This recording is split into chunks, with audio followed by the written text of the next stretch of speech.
एक बार महात्मा गौतम बुद्ध के शिष्य ने उनसे पूछा कि कृपा हमें ये बताइए कि कर्म क्या है और कर्म किसे कहते हैं। तो महात्मा बुद्ध ने अपने शिष्य से कहा कि कर्म को समझाने के लिए मैं तुम्हें एक कहानी सुनाता हूँ। इस कहानी से तुम समझ जाओगे कि कर्म क्या है और कर्म किसे कहते हैं। और मैं आज आपसे वही कहानी शेयर कर रही हूँ जो महात्मा गौतम बुद्ध ने कई सालों पहले अपने शिष्य को कर्म क्या है समझाने के लिए बताई थी। तो इस वीडियो में लास्ट तक बने रहिएगा। चलिए शुरू करते हैं आज की वीडियो। बुलंद शहर का एक राजा था जो अपने मंत्री के साथ एक दिन घोड़े पे बैठकर अपने राज्य का भ्रमण कर रहा था। राज्य का भ्रमण करने के बाद राजा एक दुकान के पास रुक गया और रुकने के बाद राजा ने अपने मंत्री से कहा कि मंत्री जी, मालूम नहीं क्यों लेकिन मुझे लगता है कि इस दुकानदार को कल के कल फांसी की सजा दे दूं और मुझे इसे मृत्यु दंड देने की इच्छा हो रही है। मंत्री जी राजा से इसका कारण पूछ पाए इससे पहले राजा उससे आगे निकल चुके थे। मंत्री ने इसका कारण जानने के लिए अगली सुबह वेश बदलकर आम जनता का रूप धारण कर उस दुकानदार के पास पहुंचा और देखा दुकानदार चंदन की लकड़ियां बेचने का काम कर रहा था। इसके बाद मंत्री जी ने दुकानदार से पूछा कि आपका काम कैसा चल रहा है। दुकानदार ने कहा कि बहुत ही बुरा हाल चल रहा है। लोग दुकान पर आते हैं, चंदन को सूंघते हैं और फिर उसकी प्रशंसा भी बहुत करते हैं, लेकिन खरीदता कोई भी नहीं है। और इससे आगे बताया कि मैं सिर्फ इसी इंतज़ार में हूँ कि कब हमारे राज्य के राजा की मृत्यु हो जाए और उसके अंतिम संस्कार के लिए मेरे यहाँ से बहुत सारी चंदन की लकड़ियों को खरीद लिया जाए और शायद वहाँ से मेरे व्यापार में थोड़ी बहुत बढ़ोतरी हो जाए और मेरा व्यापार भी अच्छा हो जाएगा। इसके बाद मंत्री को सब बात समझ में आ गई कि यही वो नेगेटिव यानी नकारात्मक विचार है जिसने राजा के मन को भी नेगेटिव यानी नकारात्मक बना दिया है।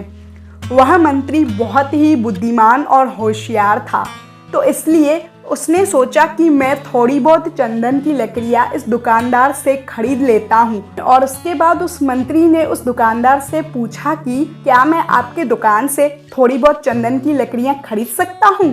दुकानदार यह सुनकर बहुत खुश हो गया। दुकानदार ने कुछ चंदन की लकड़ियों को अच्छी तरह से पैक करके उस मंत्री को दे दिया।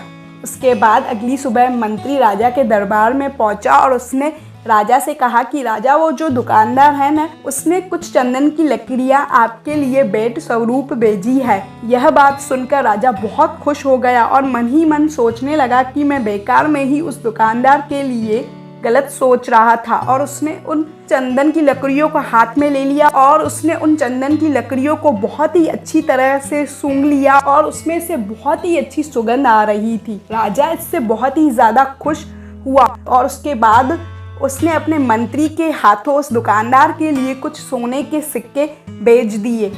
उसी आम जनता का रूप धारण करके अगली सुबह मंत्री जी दुकानदार के वहाँ पहुँचा और उसने वह सोने के सिक्के उस दुकानदार को दे दिए।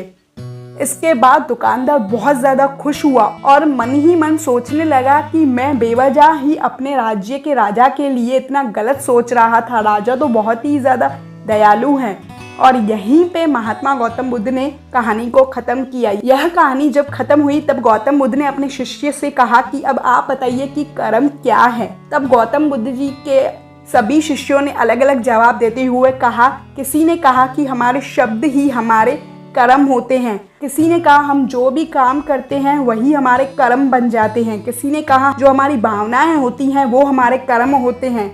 लेकिन महात्मा बुद्ध ने अपने सभी शिष्यों के जवाब सुनने के बाद महात्मा गौतम बुद्ध ने कहा कि आपके विचार ही आपके कर्म होते हैं। अगर आपने अपने खुद के विचारों पर नियंत्रण पाना सीख लिया तब आप एक महान इंसान बन जाते हैं। जब आप अच्छा सोचते हैं तब आपके साथ अच्छा ही होता है और वो होता ही रहता है।